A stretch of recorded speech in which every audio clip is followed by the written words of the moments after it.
The air in the House chamber was thick with more than just political tension last night. It felt like the eve of a transformation. As Donald Trump took the podium for his State of the Union address, the world wasn't just waiting for a policy update, it was waiting for a signal. And that signal came with the force of a sledgehammer. Forget the standard talk of tax brackets and infrastructure. Last night, the commander-in-chief pivoted the United States toward a new kind of war. In a series of rapid-fire announcements that stunned both allies and adversaries, the president officially moved to designate Mexican drug cartels as foreign terrorist organizations and, in a move that will rewrite international law, declared fentanyl a weapon of mass destruction. Today, we break down the three pillars of this nuclear State of the Union, the background of this escalation, the terrifying logic behind the WMD label, and the explosive impact this will have on the sovereignty of the North American continent. Let's start with the label that changes the rules of engagement, the cartels as terrorists.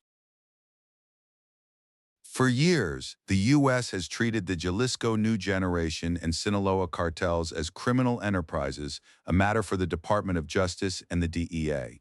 But last night, that era ended.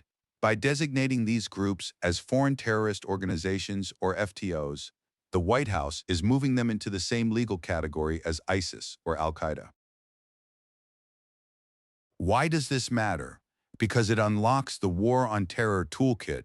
It allows for the freezing of global assets, the prosecution of anyone providing material support, including banks and tech companies, and most controversially, it paves the legal path for military action. The president was blunt. He framed the border not as a line on a map, but as a front line in a shadow war. The message to Mexico City was clear: if you cannot control your territory, we will. This isn't just about law enforcement anymore. It's about a kinetic shift where drones and special operations forces replace subpoenas and court dates. But the real oxygen thief of the night was the declaration regarding fentanyl. Calling a drug a weapon of mass destruction is more than just a rhetorical flourish. In the eyes of the U.S. government, WMDs are typically chemical, biological, or nuclear weapons. By categorizing a synthetic opioid as a WMD, the administration is making a radical argument. Fentanyl is not a drug problem. It is a chemical attack. The logic provided was grimly mathematical. Over 100,000 Americans are dying every year from overdoses. The president compared this to a silent 9/11 happening every 2 weeks. He argued that because the precursors come from China and are synthesized into poison in Mexico, this is a coordinated effort to destabilize the American heartland. By using the WMD label, the U.S. can now invoke international treaties and domestic emergency powers usually reserved for dirty bombs or nerve gas. It changes the priority of the intelligence community from drug interdiction to counterproliferation. We are no longer looking for pushers. We are looking for hostile actors deploying chemical agents. The impact of this speech is already sending shockwaves across the globe.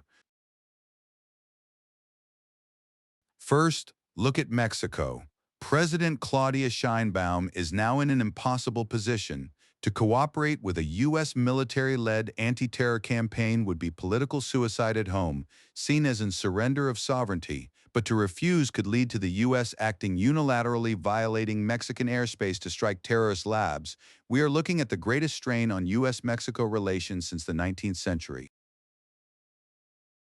Second, the China factor. By framing fentanyl as a WMD, the U.S. is essentially accusing Beijing of being the primary supplier of the world's most dangerous weapon. This escalates the trade war into a security war. And domestically, the political lines are being drawn in titanium. Supporters say this is the only way to stop the carnage in American small towns.